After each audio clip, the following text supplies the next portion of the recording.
Salut les devins, c'est Saikyo. Cette vidéo est un petit peu la suite spirituelle de celle qui sera sortie il y a quelques heures ou plutôt quelques jours auparavant. Celle qui s'appelait la suite et retour de Dragon Ball Super. La fin d'année 2020 sera déterminante. J'y détaille pas mal de sujets, je vous y livrerai pas mal de réflexions personnelles sur le sujet, le lien sera en description.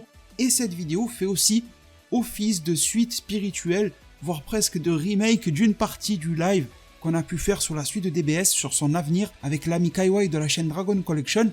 Je vous mets aussi le lien de ce live en description, où vous pouvez tout retrouver très facilement si c'est un sujet qui vous intéresse et je pense que vous êtes nombreux quand même. Alors, vidéo dans laquelle je vais m'atteler à vous présenter le planning officiel, ça a été révélé sur leur site officiel et tout ça, de Toei Animation Japon. Donc le planning en termes de films et d'animation en général sur 2020 et 2021. On va voir qu'est-ce qui peut s'y passer par rapport à Dragon Ball Super bien sûr, et ça pourra vous informer aussi sur pas mal de grosses autres œuvres qui sont adaptées par Toei Animation.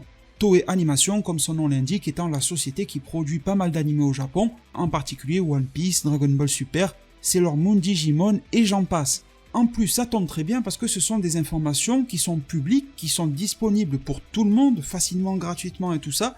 Malheureusement, elles ont été partagées par quasiment personne, donc ça tombe bien, parce qu'au moins ça va vous faire des révélations aujourd'hui, mais je me dis que depuis le temps où elles sont disponibles, personne n'a pris le temps de les partager. Et c'est toujours bizarre que des informations importantes comme ça restent sous l'eau. Mais c'est pas grave, tel l'ours brun au bord de son fleuve en train de chasser une truite, on va alors pêcher l'information, on va la déguster aujourd'hui. Première information, sur le site officiel de Toei Animation, non pas Japon mais Europe, il y a eu une mise à jour concernant l'animé Digimon Adventure 2020. Alors là, peut-être que vous vous dites, mais pourquoi est-ce qu'il nous parle de Digimon?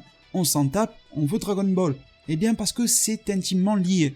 Vous savez que Dragon Ball, nous on le regarde sur internet, parce que la plupart d'entre nous, je pense, ne vivons pas au Japon, donc nous n'avons pas accès aux chaînes de télévision japonaises. Sauf que Dragon Ball Super, bien en tout premier, ça passe d'abord sur la télévision japonaise, sur une chaîne qui s'appelle Fuji TV. Ça passait d'ailleurs au Japon juste avant la diffusion de One Piece, sur la même chaîne donc de télé. Une fois que Dragon Ball Super s'est arrêté, à la place de DBS, ils ont mis un animé qui s'appelle Gegege no Kitaro, un animé que j'affectionne beaucoup. Malheureusement en France ça vous a pas trop plu, mais moi j'affectionne beaucoup cet animé là, il y a une belle ambiance et une histoire sympa. Cet animé là, Gegege no Kitaro, devait faire 1 an, puis il a été rallongé pour une deuxième année, toujours sur le même créneau horaire, remplaçant Dragon Ball Super. Et ensuite, une fois que Gegege no Kitaro a atteint son terme, on se demandait si Dragon Ball Super allait reprendre sa place initiale ou pas. Finalement, ça n'a pas été le cas, et Gegege no Kitaro a été remplacé par l'animé Digimon Adventure 2020. Alors je sais que cet animé Digimon ne passionne pas tout le monde, mais je sais qu'il plaît quand même à pas mal de monde, il me semble, je ne l'ai pas regardé, mais il me semble qu'il est plutôt bien foutu. Mais en tout cas, sachez que cet animé-là, sur le site officiel de Toei Animation Europe, est planifié pour durer 66 épisodes. 66 épisodes, c'est à peine plus d'une année de diffusion, et donc, cet animé Digimon Adventure devrait arrêter d'être diffusé au Japon sur Fuji TV à partir de la saison d'été. Ça aurait dû sûrement s'arrêter un petit peu plus tôt que ça, mais on a eu les pauses de l'animé Digimon à cause de la pandémie, on a aussi les jours fériés, les semaines fériées au Japon qui viennent toujours décaler un petit peu les diffusions, donc au lieu de s'arrêter dans la saison de printemps, ça s'arrêtera dans la saison d'été. Et je vous avais déjà expliqué que les saisons en termes d'animation au Japon, ce ne sont pas les saisons climatiques à proprement parler, ça commence pas et termine pas exactement au même endroit et au même moment de l'année. Et par exemple, la saison d'été au Japon, en termes d'animé bien sûr, ça démarre en juillet et ça termine en septembre. Ce qu'il faut alors comprendre, c'est que l'animé Digimon se terminera soit en juillet 2021, soit en septembre 2021. C'est un fait très intéressant, vous me direz, étant donné qu'il y a eu quelque chose d'autre qui a été décalé à cause du Covid, c'est les Jeux Olympiques de 2020 qui auront lieu en 2021. Ces Jeux Olympiques ont pour ambassadeur Son Goku de Dragon Ball, donc c'est assez important culturellement de le mettre en valeur et marketingement parlant par rapport aux JO, et les Jeux Olympiques auront lieu à partir du vendredi 23 juillet. C'est assez intéressant de mettre en corrélation le fait que l'animé Digimon peut se terminer en juillet, début de saison d'été, et que les JO vont prendre le relais à la même période et que Goku en est l'emblème. D'ailleurs, une statue géante, comme je vous disais, sera installée et construite à l'entrée du stade olympique. C'est pour dire l'importance de Son Goku par rapport à ces JO. Nous en arrivons à la fin de la première partie de cette vidéo-là concernant Digimon. Je vais ensuite vous montrer l'intégralité en fait du planning de Toei Animation qui a été révélé sur leur site officiel, donc Toei Animation Japon. Mais en guise de transition, j'aimerais vous dire de rester toute proportion gardée, de ne pas vous emballer. Vous avez vu que ça fait plusieurs fois qu'on se dit « Ah ben DBS va revenir là, ça n'est pas revenu ». Il faut quand même tirer des leçons de ce qui s'est passé, et je m'inclus fortement là-dedans, ne vous en faites pas. Oui, c'est intéressant, alors désolé les fans de Digimon que ça s'arrête pour vous, mais c'est intéressant pour les fans de Dragon Ball que Digimon s'arrête et laisse libre et vacant le créneau horaire sur Fuji TV. On va continuer de poser notre œil sur cette information-là et de voir quel sera le remplaçant annoncé. Il est très probable qu'il soit annoncé au mois de janvier 2021, mais avec le Covid peut-être ça sera un petit peu plus tard, mais en tout cas ça devrait être annoncé en début d'année 2021 qui remplacera Digimon sur ce créneau-là. Mais je tiens quand même à vous faire le rappel de ne pas sauter au plafond. C'est intéressant, c'est cool, mais ça ne veut rien dire en soi, ça peut être tout et n'importe quoi qui peut le remplacer. Alors deuxième partie de l'information, elle est tout aussi intéressante et intrigante, le planning de Toei Animation.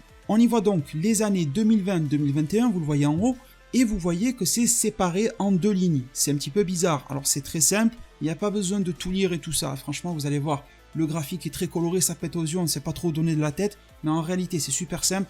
Vous avez repéré 2020, vous avez repéré 2021, déjà vous avez fait un tiers du travail.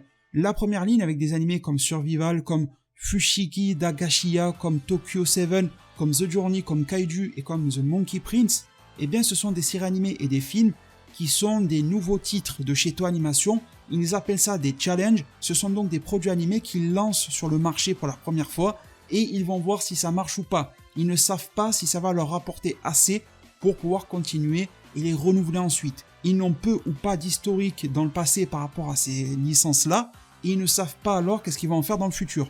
Mais ils essayent avec ça. S'il y en a 1, 2, 3 qui marchent, ils continueront. S'ils s'effondrent tous, ils arrêteront, etc., etc. Je pense que vous avez compris. La deuxième ligne, ce sont les projets concernant tout ce qui est animé et film, mais dont Toei Animation est assez sereine sur le fait qu'ils vont marcher commercialement, ça va plaire au public, et que les gens vont kiffer ça. Et là, vous y retrouvez des noms bien plus connus du coup, comme Digimon Adventure, on vient d'en parler, comme le nouvel anime Dragon Quest, Magical Doremi, qui est assez populaire au Japon, Sailor Moon qui n'est plus à présenter, World Trigger, je pense que vous connaissez tous, donc je pense que comme Amel Bent, vous avez compris la philosophie.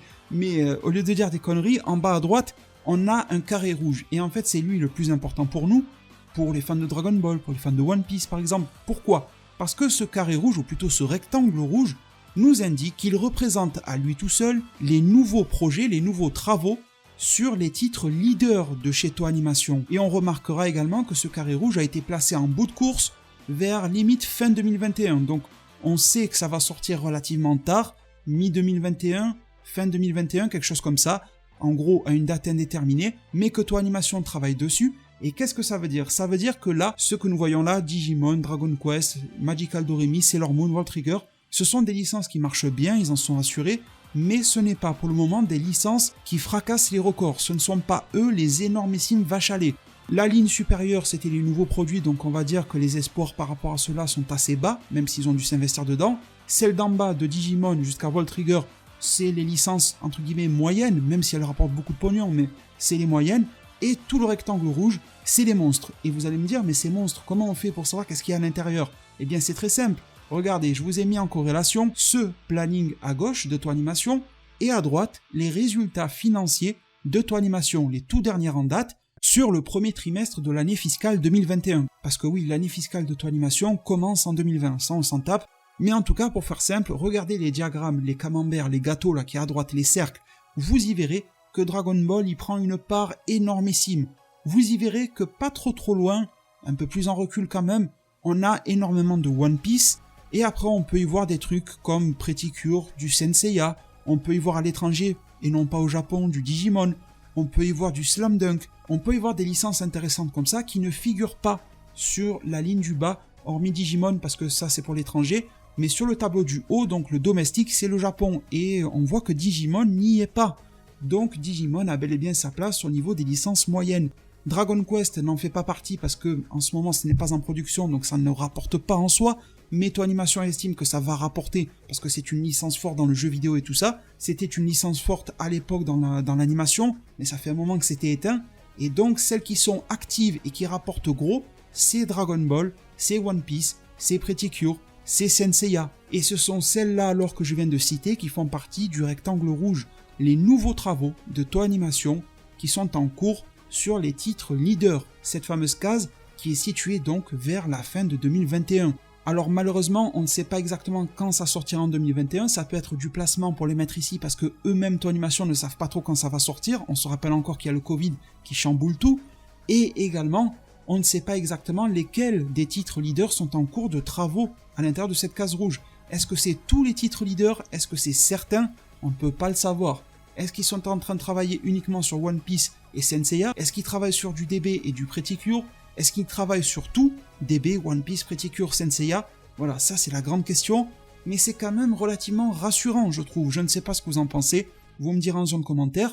Et je trouve sincèrement que c'était une information cruciale à vous présenter parce qu'elle est tout simplement réaliste. Elle vient de chez Toei Animation qui nous envoie l'information. Ça vaut toutes les rumeurs du monde, ça. Ils nous disent clairement ce sur quoi ils sont en train de travailler. Bon, c'est pas très clair sur les titres leaders, mais en tout cas, on a une vue d'ensemble de ce qui se passe. Et puis si vous voulez d'autres détails croustillants, je vous laisse encore une fois aller checker le lien du live qui est en description que l'on a fait avec Kaiwai. Vous verrez qu'il y a un chapitrage et un sommaire du live, donc vous pourrez très vite vous repérer au travers des parties du live. Et par exemple, vous y apprendrez en exclusivité le staff qui travaille sur Dragon Quest, et vous verrez qu'il est extrêmement commun avec celui de Dragon Ball Super, sachant qu'il y a une partie du staff de DBS qui est aussi sur One Piece, que d'autres membres du staff sont aussi dispatchés sur d'autres trucs. Donc c'est très cohérent cette case rouge, de voir que du Dragon Ball, du One Piece, etc. peut apporter de nouveaux projets d'animation plutôt vers mi ou fin 2021, quelque chose comme ça, donc vers un horizon de plutôt moyen terme, parce que là, on a presque déjà un pied dans 2021, d'une certaine manière, on est en mi-septembre 2020, ça va vite arriver. Bien sûr, je suis comme vous, j'aimerais bien que ça revienne demain, mais bon, voilà, on a attendu énormément de temps, et quand on se dit qu'il ne reste peut-être plus qu'à attendre jusqu'à 2021 pour peut-être avoir quelque chose, c'est intéressant. Malgré tout, encore une fois, petit rappel, on ne saute pas au plafond. Cette vidéo a pour but d'analyse, ce n'est en aucun cas une affirmation de quoi que ce soit. La seule chose que j'affirme, c'est ce que Toei nous transfère. Ils travaillent sur ça, ça et ça. Leurs licences qui marchent le mieux sont celles-ci. Ils nous disent qu'ils travaillent sur les licences qui marchent le mieux et que ça devrait sortir pour 2021. Je ne fais que vous rapporter l'information officielle. Je vous remercie, j'espère que ça vous a plu. Pensez à lâcher un maximum de pouces bleus, à vous abonner, à activer la cloche des notifications. Prenez tous alors extrêmement bien soin de votre futur, et à plus pour de prochains arts divinatoires.